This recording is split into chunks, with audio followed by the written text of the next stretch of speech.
ప్రజలారా, మా YouTube channel. నా పేరు రాజు. మాజీ మంత్రి, వైసీపీ నాయకురాలు రోజా గారు ఆయన అధికారంలో ఉన్నప్పుడు, అధికారం పోయినా కూడా రోజా గారు మాటలు వింటే ఇప్పటికీ జనము చిందరించుకుంటున్నారు. ఆయన మాట్లాడే మాటలు మనకు ఎలా అనిపిస్తున్నాయంటే, ఆయనను ఎవరైనా మాట్లాడితే నన్ను ఇట్లా మాట్లాడినారు అని కండల్లో నీళ్లు పెట్టుకొని ఏడుస్తారు. కానీ ఆయన ఇతరులు మాట్లాడేటప్పుడు ఆయన నోరు కూడా అట్లాగే అదుపులో పెట్టుకొని మాట్లాడాలి కదా. ఆయన అధికారంలో ఉన్నప్పుడు నిండు అసెంబ్లీలో మన హోంమంత్రి, ఇప్పుడు ప్రజెంట్ హోంమంత్రి వంగలపూడి అనిత వ్యక్తిగతంపై రోజా చేసిన ఈ దారుణమైన కామెంట్లు ఇప్పటికీ మన సోషల్ మీడియాలో చక్కర్లు కొడుతూ ఉంటాయి. రోజా ఒక అనిత మీదే కాదు, ఆమె బూతులను ఈయన వారు ఏపీలో ఎక్కడ ఉండరు. ఓ మహిళ ఇలా మాట్లాడతారని కూడా ఆశ్చర్యపోతారు. ఆయన మాటలు కూడా అలాంటి రోజా ఇప్పుడు నగిరి ఎమ్మెల్యే నా మీద అసభ్యకర వ్యాఖ్యలు చేశారని పోలీసులకు ఫిర్యాదు చేశారు. ఇదే రోజా గారు అధికారంలో ఉన్నప్పుడు పవన్ కళ్యాణ్ గారిని గాడిదకొచ్చినట్టు 50 సంవత్సరాలు వచ్చినాయి, ఇంకా నీకు 50 సంవత్సరాలు ఉంది, మా జగనన్న ఇంటికి పీకలేవు, అసెంబ్లీ గేటు తాకలేవు అని రోజా గారు అదే అన్నారు. లోకేష్ గారిని చూసి పప్పులేగా ఉబ్బిపినాడు అని లోకేష్ గారిని వ్యక్తిగతంగా చేశారు. అదే అసెంబ్లీలో చంద్రబాబు నాయుడు గారి యొక్క వాళ్ళ మిస్సెస్ని, భువనేశ్వరి అమ్మగారిని లోకేష్ గారు పుట్టుక గురించి నిండు అసెంబ్లీలో ఆ అమ్మను అవమానిస్తూ ఉంటే ఆ పొద్దు ఏమీ మాట్లాడలేదు. ఇట్లాంటిది రోజా గారు అధికారంలో ఉన్నప్పుడు నోరు పారేసుకున్నారు, అధికారం పోయినప్పుడు నోరు. ఒక్కరి మీదని కాదండి, రోజా గారు ప్రతి ఒక్కరిని, ఆడవాళ్ళంటే ఇలాంటి వాళ్ళు ఉంటారా అని సిగ్గుపడుతున్నారు ఆంధ్రప్రదేశ్లో ప్రజలు, తెలుగు ప్రజలు. ఎక్కడున్నా కూడా రోజా గారు మాట ఎత్తితే వేస్ట్ అంటారు, ఆయన మాటలు గాలి మాటలు అంటారు. అట్లాంటి రోజా గారు ఒక నగిరి ఎమ్మెల్యే గాలి భానుప్రకాష్పై ఆయన కూడా గాలి భానుప్రకాష్ గారు ఏం మాట్లాడినారో ఏమే చూసుకున్నాం. గాలి భానుప్రకాష్ గారు మాట్లాడుతూ 2000కు సినిమాల్లో వేషాలు వేసుకునే స్థాయి నుంచి 2000 కోట్లు ఎలా సంపాదించావో చెప్పాలన్నాడు మన గాను ప్రకాష్ గారు. 2000కు తాను అన్ని పనులు చేస్తానని అన్నారని తనను అవమానించారని రోజా పోలీసులకు ఫిర్యాదు చేశారు. వదిలిపెట్టేది లేదని అంటున్నారు. గాలి భానుప్రకాష్ గారు ఏమంటున్నారంటే, 2000కు ఏ పనైనా చేస్తావు, అట్లాంటి దాన్ని 2000 కోట్లు ఎలా సంపాదించావు అని అన్నాడు. ఆయన అన్న మాటలేమి, 2000 పనులకు 2000 ఇస్తే సినిమాల్లో నటిస్తావు, లంచాలు 2000 ఇచ్చినా లంచం తీసుకొని నువ్వు ఏ పనైనా చేస్తావు, అట్లాంటి దాన్ని 2000 కోట్లు ఎలా సంపాదించావని నగిరి ఎమ్మెల్యే గాలి భానుప్రకాష్ గారు అన్నారు. గాలి భానుప్రకాష్ గారు మనకి ఇప్పుడు తెలిసిన కానించి ఆయన ఏ బుద్ధు కూడా సౌమ్యుడు, ఆయన ఏ బుద్ధు కూడా బూతు మాటలు అట్లా మాట్లాడే వ్యక్తి కాదు. ఎందుకు అలా అనాల్సి వచ్చింది అని అంటే, నగిరిలో ఇసుక తరలిస్తున్న 2 వైసీపీ కౌన్సిల్ను అరెస్ట్ చేశారు. వారు రోజా అనుచరులంట. రోజా సోదరుడు ఈ ఇసుక మాఫియా ముఠాకు నాయకుడున్న పేరుంది. ఇసుక లారీలను సీజ్ చేసి కౌన్సిల్ను అరెస్ట్ చేశారని తెలియగానే రోజా నగిరిలో దిగిపోయారు. గాలి భానుప్రకాష్పై బూతులు అందుకున్నారు, అనాల్సిన మాటలని అన్నారు. ఈ మాటలకు కౌంటర్గా గాలి భానుప్రకాష్ ఇలా మండిపడారు. ఏమనంటే, 2000 రూపాయలకు ఏ పనైనా చేస్తావు అంటే, 2000 రూపాయలకి సినిమాలో వేసాలైనా వేస్తావు, 2000 రూపాయలు లంచం తీసుకొని ఏ పైన చేస్తావు అని అన్నారు.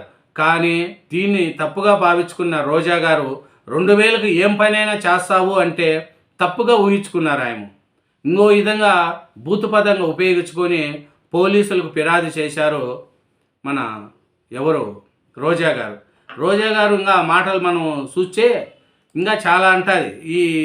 ఇప్పుడు చూడండి, రోజా గారు ఇంకా ఏం మాట్లాడుతున్నారో చూడండి. గాలిలో గెలిచిన గాలి కొడుకులు ఎక్కువైపోయారు. చూడండి, ఎమ్మెల్యేలను అంటుంది ఏమనంటే, గాలిలో గెలిచిన గాలి కొడుకులు ఎక్కువైపోయారు ఎమ్మెల్యేలు. రాష్ట్రంలో తెలుగుదేశం జనసేన నాయకులు తెలుసుకోవాలంట. ఇప్పుడే హైదరాబాద్కు పారిపోతున్నారు. రేపు మా జగనన్న ప్రభుత్వం వస్తే హైదరాబాద్ కాదు కదా అమెరికాకు పారిపోతారు. ఈరోజు మిమ్మల్ని కాపాడడానికి ఎవరు ఉండరు, ఆ రోజు మిమ్మల్ని కాపాడడానికి ఎవరు ఉండరు అని అంటుంది. ఏమని? గాల్లో గెలిచిన గాలి కొడుకుల్లారా ఎమ్మెల్యేలు అయినారు. రాష్ట్రంలో తెలుగుదేశం వాళ్ళు, జనసేన వాళ్ళు ఇప్పుడే హైదరాబాద్కు పారిపోతున్నారు. రేపు మా జగనన్న ప్రభుత్వం వస్తే అమెరికాకు పారిపోతారు. ఆ రోజు మిమ్మల్ని కాపాడడానికి ఎవరూ ఉండరు. వీళ్ళని నమ్ముకొని వైకాపా నాయకులను టార్చర్ పెట్టినా, కేసులు పెట్టినా, కొట్టినా దీనికి 100 రెట్లతో వడ్డీతో తిరిగి చెల్లిస్తామని మన వైకాపా నాయకురాలు రోజా గారు అంటున్నారండి.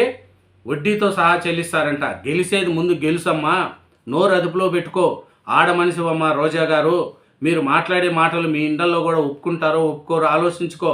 గాలిలో గెలిచిన గాలి కొడుకులా ఎమ్మెల్యేలు ఆలోచించండి. మీరు మాట్లాడే మాటలు, మీరు అనేది మాటలు, మీ అధికారం లేకొస్తే మీ కథ తెలుస్తాం. ముందు గెలిచేది కావాలి కదమ్మా రోజా గారు, మీరు గెలిచేది కావాలి కదా. రోజా గారు మాట్లాడే మాటలు ఇప్పటికి కూడా ఆమె అధికారంలో ఉన్నప్పుడు ఎలా నోరు పారేసుకున్నారో ఇప్పుడు అలాగే నోరు పారేసుకుంటున్నారు. ఇంకా ఏమంటున్నారంటే రోజా గారు పవన్ కళ్యాణ్ ఉద్దేశించి కూడా ఆయన మాట్లాడుతున్నారు. ఏమంటే పవన్కు పిచ్చి బాగా ముదిరింది, ఎక్కడికి వెళ్తే అక్కడ పుట్టానంటూ ఇష్టం వచ్చినట్టు మాట్లాడుతున్నారు. చివరికి తమిళనాడు వెళ్ళినా అక్కడే పుట్టానని చెప్తున్నారు అని పవన్ కళ్యాణ్ గారి గురించి మాట్లాడుతున్నారు రోజా గారు. పవన్ కళ్యాణ్ గారి గురించి మాట్లాడే స్థాయి మీది కాదమ్మా. ఎందుకంటే పవన్ కళ్యాణ్ గారు అంటే ఒక పవర్ ఆయన. ఎందుకంటే తన సొంత డబ్బులతో, సినిమాల్లో కష్టపడి సంపాదించిన డబ్బులతో, అధికారంలో లేనప్పుడు కూడా రైతులు సహాయం చేశాడమ్మా పవన్ కళ్యాణ్ గారు. ఇప్పుడు ఆంధ్రప్రదేశ్లో డిప్యూటీ సీఎంగా ఉండి ఆంధ్ర రాష్ట్రాన్ని ఒక ఎలుగుబాటలో తీసుకుపోతున్నారు. మీ లెక్క అధికారం రాగానే రోజా గారు, అధికారం రాగానే ఆడదామా ఆంధ్రాలో 150 కోట్లు, తిరుమలలో దర్శనం టికెట్లు అమ్ముకొని సొమ్ము చేసుకోలేదమ్మా పవన్ కళ్యాణ్ గారు. సొంత డబ్బులతో కూడా ఎంతోమందికి సహాయం చేశారమ్మా. సినీ ఇండస్ట్రీలో కావచ్చు, బయట వాళ్ళకు కావచ్చు. ఇప్పటికీ పవన్ కళ్యాణ్ గారు అంటే ఎంతోమంది దేవుళ్ళ లెక్క చూస్తున్నారమ్మా. మీ లెక్క 1000 కోట్లు సంపాదించుకొని వెనకాల వేసుకోలేదు రోజా గారు. మీరు రాజకీయాలకు రాకముందు మీ ఆస్తులు ఎంత, ఇప్పుడు వైసీపీ గెలిచిన తర్వాత మీ ఆస్తులు ఎంతో మీరు లెక్కేసుకోండి. అలాంటప్పుడు గాలిలో గెలిచిన గాలి కొడుకులు ఎక్కువైపోయినారని ఎమ్మెల్యే అనడం, మా పవర్ వస్తే మిమ్మల్ని అందరినీ ఎవరు కాపాడలేరని వార్నింగ్ ఇవ్వడం ఎంతవరకు రోజా గారు మీరు మాట్లాడే మాటలు మీకు మంచిది కాదు. ఎందుకంటే మీరు ఆ మాటలు ఎలా మాట్లాడుతున్నారంటే మీరే ఆలోచించండి. ఎందుకంటే మీరు మీ ఇష్టం వచ్చినట్లు మీరు అనొచ్చు, కానీ మిమ్మల్ని ఎవరన్నా ఏమన్నా అంటే బాధపడిపోతారు. ఇది ఏందమ్మా రోజా గారు, మీరే ఆడండి, మీరే చూడండి. కాబట్టి ఈ ఈ రోజా గారి మాటలు ఎట్లుంటాయనంటే మొత్తం ఒక విధంగా ఉంటాయి. కాబట్టి రోజా గారు అనే మాటలకు రోజా గారు వల్ల వైసీపీకి నష్టమే తప్ప లాభం ఉండదండి. కాబట్టి వాళ్ళ పార్టీ వాళ్ళు రోజా గారితో బూతులు తిట్టిస్తారో లేదు పద్ధతిగా మాట్లాడిస్తారో తెలుసుకోవాలా. రోజా గారి మీరు అనే మాటలు మీ ఇంట్లో వాళ్ళు కూడా ఒప్పుకోరమ్మా. కాబట్టి మాట్లాడే ముందు జాగ్రత్తగా మాట్లాడుకొని, పదవి ఉన్నప్పుడు మీరు అలాగే చేశారు, ఇప్పుడు కూడా అలాగే మాట్లాడుతున్నారు. కాబట్టి నోటు దురద తగ్గించుకోవాలనేదే ప్రజలు కోరుకుంటున్నారమ్మా. Thank you very much. ఛానల్ను సబ్స్క్రైబ్ చేయండి, నా వీడియోను లైక్